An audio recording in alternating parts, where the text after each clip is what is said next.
ನಷ್ಟ ಲಾಭ ಸತತವಾಗಿ ನಡೀತಾ ಇರುತ್ತೆ. ಆದರೆ ಲಾಭ ಆದಾಗ ಇಷ್ಟೊಂದು ಸಂಖ್ಯೆಯಲ್ಲಿ ಯಾರೂ ಸಂತೋಷ ಪಡೋಲ್ಲ.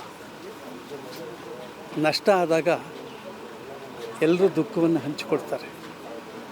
ಇವತ್ತು ನಮ್ಮಿಂದ ದುಃಖದ ಪಾಲು ತುಂಬ ಆತ್ಮೀಯರು, ಮಾರ್ಗದರ್ಶಕರು,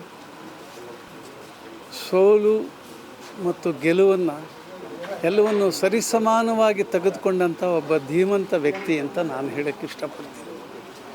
ಯಾಕೆಂದರೆ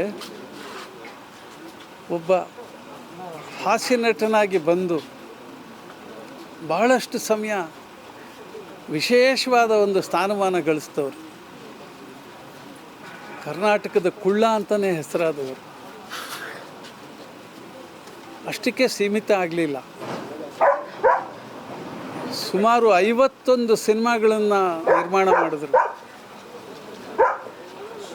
17-18 ಸಿನಿಮಾ ನಿರ್ದೇಶನ ಮಾಡಿದ್ರು. ಎಲ್ಲವೂ ಅತಿ ಶ್ರೇಷ್ಠವಾದ ಕೊಡುಗೆಗಳು. ಕನ್ನಡ ಚಿತ್ರರಂಗಕ್ಕೆ ದೊಡ್ಡ ಅಡಿಪಾಯವನ್ನು ಹಾಕಿದಂಥ ಒಬ್ಬ ವ್ಯಕ್ತಿ. ಅಂಥ ಹೃದಯವಂತ ಒಬ್ಬ ವ್ಯಕ್ತಿನ ನಾವು ಇವತ್ತು ಕಳ್ಕೊಂಡಿದ್ದೀವಿ.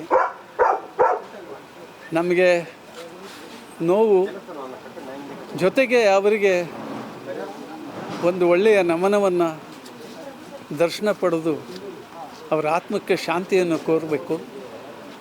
ಅವರ ಕುಟುಂಬದವರಿಗೆ ಈ ದುಃಖವನ್ನು ಅರಗಿಸ್ಕೊಳ್ಳುವಂಥ ಶಕ್ತಿ ಪರಮಾತ್ಮ ಕೊಡಲಿ ಅಂತ ನಾನು ಪ್ರಾರ್ಥನೆ ಮಾಡ್ತೀನಿ. ವಿಷ್ಣು ಸರ್ಗೆ ತುಂಬ ಆತ್ಮೀಯರು. ವಿಷ್ಣು ಸರ ಅಗಲಿಕೆ ನಂತರ ದ್ವಾರಕೀಶ್ ಸರ್ ಕೂಡ ತುಂಬ ನೋವಿನಲ್ಲಿದ್ದರು, ಜೊತೆಗೆ ಅವರು ಪಶ್ಚಾತ್ತಾಪದಲ್ಲೂ ಇದ್ದರು ಅನ್ನೋಂಥ ವಿಚಾರ. ಆ ವಿಚಾರಕ್ಕೆ ಏನಾದ್ರು ನಿಮ್ಮ ಜೊತೆ ಮಾತಾಡಿದರೆ ಯಾವತ್ತರ ದ್ವಾರಕೀಶ್ ಸರ್?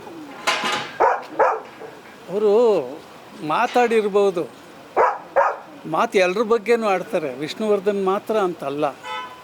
ವಿಷ್ಣುವರ್ಧನ್ ಅವರು ತೀರ್ಕೊಂಡಾಗ ವಿಷ್ಣು ಅವರ ಸಮಾಧಿ ಮುಂದೆ ಸುಮಾರು 4 ಗಂಟೆ ಮಾತಾಡಿದ್ದೀವಿ. ಆದರೆ ಮನುಷ್ಯ ಎಲ್ಲಕ್ಕೂ, ದುಃಖಕ್ಕೆ, ಸಂತೋಷಕ್ಕೆ, ಪಶ್ಚಾತ್ತಾಪಕ್ಕೆ, ಖುಷಿ ಪಡೋದಕ್ಕೆ ಅವರಲ್ಲಿ ಯಾವುದೂ ಭೇದ ಭಾವ ಇರಲಿಲ್ಲ. ಎಲ್ಲವನ್ನೂ ಧೈರ್ಯವಾಗಿ ತಗೊಂಡಂಥ ವ್ಯಕ್ತಿ. ಮಾತಾಡಿದ್ದಾರೆ. ಯಾವುದು ಒಳ್ಳೆಯ ವಸ್ತುನ ಕಳ್ಕೊಂಡ್ರೆ ಯಾರು ದುಃಖ ಪಡೋಲ್ಲ? ಈಗ ಅವ್ರನ್ನ ಕಳ್ಕೊಂಡು ನಾವು ದುಃಖ ಪಡ್ತಾ ಇಲ್ವಾ? ಎಲ್ಲರೂ ಸಹಜವಾದ ಮನುಷ್ಯ. ಅವರ ಆದರ್ಶನ ನಾವೆಲ್ಲರೂ ಪಾಲಿಸ್ಕೋಬೇಕು. ಸಕ್ಸಸ್ ಕೊಡಬೇಕು ಅನ್ನೋ ಉದ್ದೇಶ ಇರಬೇಕು.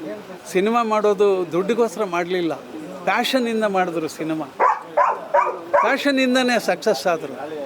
ಸಣ್ಣ ಪ್ರಮಾಣದಲ್ಲಿ ಬಂದವರು ಇಷ್ಟು ದೊಡ್ಡದಾಗಿ ಮೆರೆದಿದ್ದಾರೆ ಅಂತಂದರೆ ಅದು ಅವ್ರ ವ್ಯಕ್ತಿತ್ವ, ಜೊತೆಗೆ ಅವರ ಶ್ರದ್ಧೆ, ಒಂದು ಭಕ್ತಿ ಎಲ್ಲವೂ ಇತ್ತು ಅವರ ಕೃತಿಯಲ್ಲಿ. ಈಗಲೂ ಅಷ್ಟೇ. ಸಿನಿಮಾ ಅಂದರೆ ಅವರು ಎಷ್ಟು ಪ್ರಾಣ ಬಿಡ್ತಾಯಿದ್ರು ಅಂದರೆ ಅಷ್ಟು ಗೊತ್ತು ನನಗೆ. ತಿಂಗಳಿಗೆ 2 ತಿಂಗಳಿಗೆ 3 ತಿಂಗಳಿಗೆ ಮನೆಗೆ ಬಂದರೆ ಸಾಯಂಕಾಲದವರೆಗೂ ಬಿಡ್ತಾ ಇರಲಿಲ್ಲ. ಆಗು ಹೋಗೋ ಬಗ್ಗೆ ಚರ್ಚೆ ಮಾಡೋರು, ಸಿನಿಮಾ ಮಾಡ್ತಿದ್ದಿದ್ರ ಬಗ್ಗೆ ಚರ್ಚೆ ಮಾಡೋರು, ಎಲ್ಲವೊಂದು ನೆನೆಸ್ಕೊಳ್ಳೋರು. ಸೊ ಅವರ ಆದರ್ಶ ನಮ್ಮ ಪಾಲಿಗೆ ಇರಬೇಕು. ಅವರಿಗೆ ಮುಕ್ತಿ ಸಿಕ್ಕಲಿ, ಸದ್ಗತಿ ಸಿಕ್ಕಲಿ ಅಂತ ಮತ್ತೊಮ್ಮೆ ಪ್ರಾರ್ಥನೆ ಮಾಡ್ತೀನಿ.